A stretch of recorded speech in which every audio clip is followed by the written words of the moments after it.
La corruption et le racket font perdre près de 400 milliards de francs CFA par an à l'économie de la Côte d'Ivoire, a révélé l'inspecteur général des services de police, le général Joseph Djablé, lors de la cérémonie d'installation de la commission communale de lutte contre le racket à Boaké. Le général de police à Djablé a ajouté que cet appareil de lutte contre le racket qui vient d'être installé aura pour mission d'enregistrer les plaintes et d'acheminer leur rapport vers l'inspection générale des services de police. Cette mission, qui est composée des autorités locales, des représentants de la société civile, de la police, de la gendarmerie, des douanes ainsi que des représentants de plusieurs secteurs d'activité dont l'éducation et la santé, aura pour objectif d'aider la population dans la lutte contre ce fléau qui gangrène l'économie ivoirienne.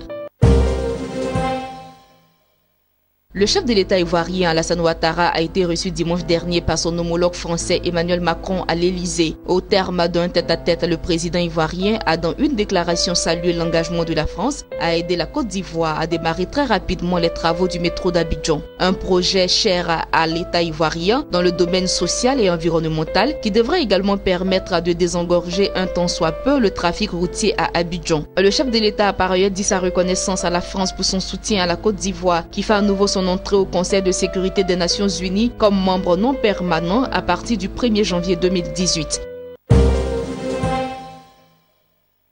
La Côte d'Ivoire ne pouvait rêver mieux en termes de gages de confiance et de crédibilité après que le marché international ait répondu très massivement à toutes ses offres de titres souverains. Le carnet d'ordre de son emprunt obligataire international en cours de finalisation avait reçu à la clôture des marchés des souscriptions de l'ordre de près de 10 milliards de dollars pour des taux d'intérêt en dessous de 7%. Le pays a émis 625 millions d'obligations en euros qui ont reçu près de 4,4 milliards d'euros de souscription. Les autorités ivoiriennes ont consenti à payer un taux d'intérêt de 5,12% pour une maturité de seulement 8 ans. Une tranche en dollars d'un montant de 1,25 milliard de dollars a aussi fait courir les investisseurs en collectant des souscriptions pour 4,8 milliards de dollars au taux de 6,25% avec une maturité de 16 ans. Certains analystes expliquent que même si la Côte d'Ivoire sort péniblement d'une mini-crise socio-économique caractérisée par des grognes dans l'armée et la fonction publique, elle dispose encore de bons fondamentaux et d'une projection de croissance au-delà de 6%. Aussi, le gouvernement ivoirien a consenti à réduire ses dépenses pour s'ajuster aux contraintes budgétaires. Dans le cadre de cette opération internationale, la première économie de l'UEMOA est aussi parvenue à trouver un accord avec ses investisseurs pour le rachat de 750 millions de dollars de dettes souveraines dues en 2024 et 2023. Un choix qui devrait stabiliser le poids du service de la dette dans son budget.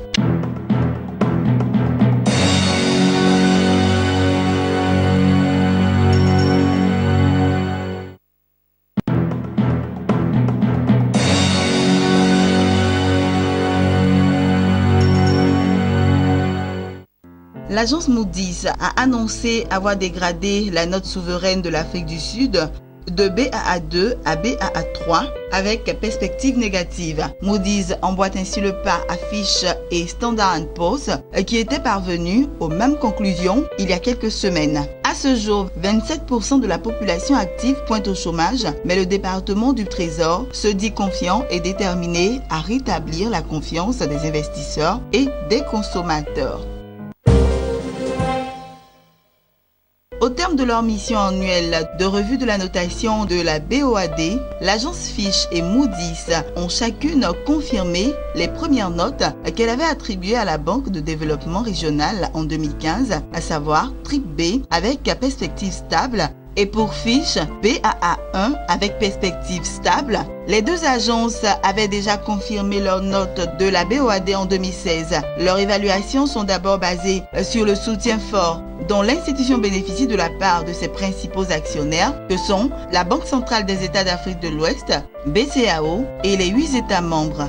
Fitch et Moody's font également leur appréciation sur la bonne situation financière ainsi que sur la qualité de la gouvernance de la BOAD.